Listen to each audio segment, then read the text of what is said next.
Andy Reid, why don't you call another timeout? Just for shits and giggles.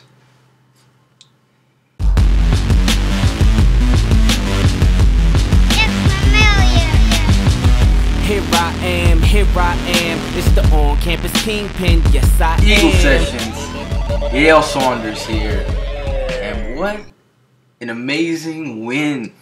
Can you believe it? 19-17, the Eagles pull out another fourth quarter comeback.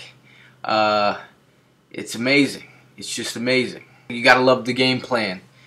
Initially, when you think about this game, you think about the game plan that they had to come up with to beat the New York Giants, and they actually game planned it to a T. It was a dogfight earlier on. You saw defenses going at it, 3 and outs here and there, little dink and dunks. Mike Vick not being that effective, but no turnovers in the first half, which was huge. You got to give a big shout out to Michael Vick, who looked like the Vic that we knew from 2010. He made some good decisions and ran when he had to and made the good pass when he had to. Got out of bounds when he had to and made the nice scrambles when he had to. So big ups to Vic. He was 19 for 30. Only 30 times, Andy Reid. Only 30 times. What do you know? That's what you like to see. Vic I think he had 241 yards, 1 touchdown to Deshaun Jackson. Big ups to LeSean McCoy. Woo! LeSean McCoy, only 2 yards in the first half. Now, this is what we talk about, sticking to the run. Last week's video, I talked about Andy Reid running the ball. Yes, Andy Reid running the ball. You have to stick with it, and that's what you have to do. If you don't turn the ball over, you play field position and, just do what you have to do to maintain a good chance to win a game. Things like this can happen. And they stuck with the run in the second half. And how many yards did Shady have in the second half? He had 121 yards. That is what we like to see. Defenses get softer as the game goes on. You can only pass protect for so long. Linemen get tired running, going backwards. They need to inflict pain on the defensive line. The Giants' defensive line is a type of defensive line that doesn't like to come out. They don't sub guys out that much. Why not run them to death out there? Get them tired. And that's what they did. And McCoy broke a couple runs. His longest on the day was about 34 yards. But beautiful game plan. And the one plan that I was excited to see is what they did on offensive line. They did a tremendous job blocking for Michael Vick. They max protected, which was very nice. Tight ends with a little chip. Avant, little chip. Bailey. If you see JPP, they let him slip inside. Bailey knocked him in the face. That's what you're supposed to do. If you can't block them when you're with your one lineman, start chipping them. And then the guys were tripping them and then actually going out for routes as well.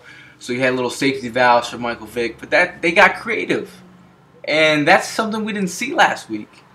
That's what you got to do. The game plan was pretty much sound. They didn't try to make Michael Vick do too much. They let him work within his parameters. Only 30 times. I'm going to stress that again. 30 times. That's what I like to see from Michael Vick.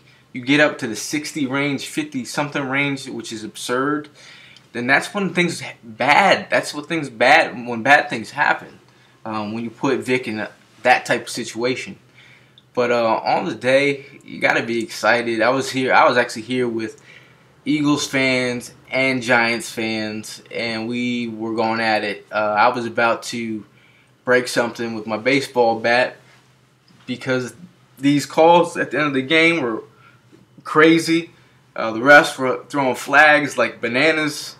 Ramsey Barton, I didn't go back and look at the footage, but I believe he hooked Cromartie's face mask on that and pulled him down on the first flag on the fourth down.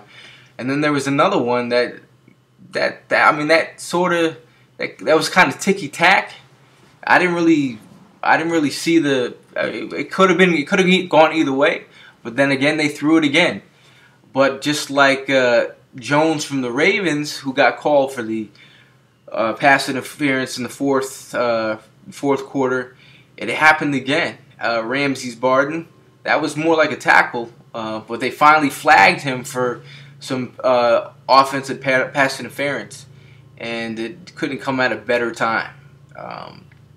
It left the Giants with a bad field position with no timeouts left on the clock. What to do? 15 seconds. I thought the Giants would come out and actually go for a sideline pass, but they decided to go for the kick. And what does Andy Reid do? Yeah, timeout. As Tynes misses a field goal. I know every single Eagle fan in the Eagles nation was flipping out. I mean, come on, man. Like, does icing the kicker really work? Has someone done an extensive research on if icing the kicker really works? But that being said, that gave Tynes another shot at a 54-yarder. This time it looked so good. My heart just dropped to the floor. But when I saw it come short, I was in the other room already thinking that it was going in. I came back into the room and it was short. And hey, those are the kind of games that you expect from a Giants-Eagles game. They're always good. It's a great rivalry, especially for me being an Eagles fan in New York City. In the New York City area, I'm going to wear Eagle green to work tomorrow. Walk through the city, proud to wear green. But overall, it was a great defensive game. I do want to Nnamdi Asomugha and the safeties. They really need to start communicating. That's one negative thing that you can see. The communication between Nnamdi and Coleman have to get better. So those guys are. Last week, it was Coleman's fault on one of the. We thought Coleman had coverage over top, and Coleman forgot and made Nnamdi exposed. He looked exposed again tonight. But those guys got to get on the same page. But other than that, it was a well thought out game plan offensively and defensively. Another negative that I could point out is special teams. The kick return, the kickoff team. Come on now. I mean, David Wilson was running all over y'all. And I was surprised that they actually even tried to kick to him after he thrashed him for like four deep returns. But other than that, I'm on a high right now. Eagles fans out there, how do you feel? It was a great win. We have 3 wins by the skin of our teeth, by 4 points. You got the Cleveland Browns, what was that, 17-16. The Ravens, 23-24. And now the Giants, 19-17. Now we're 3-1, and we're going up to Pittsburgh to play the Steelers in their home field. We're going there on a high, so it's a big bonus. So big ups to the Eagles, big ups to Andy Reid, except for that douchebag timeout. But other than that, great game plan. I'm pretty impressed with the outcome.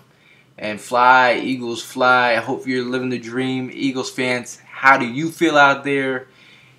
It's got to be a good feeling going into next week. But Eagle Sessions, I'll see you next week. Yes, we beat the Giants.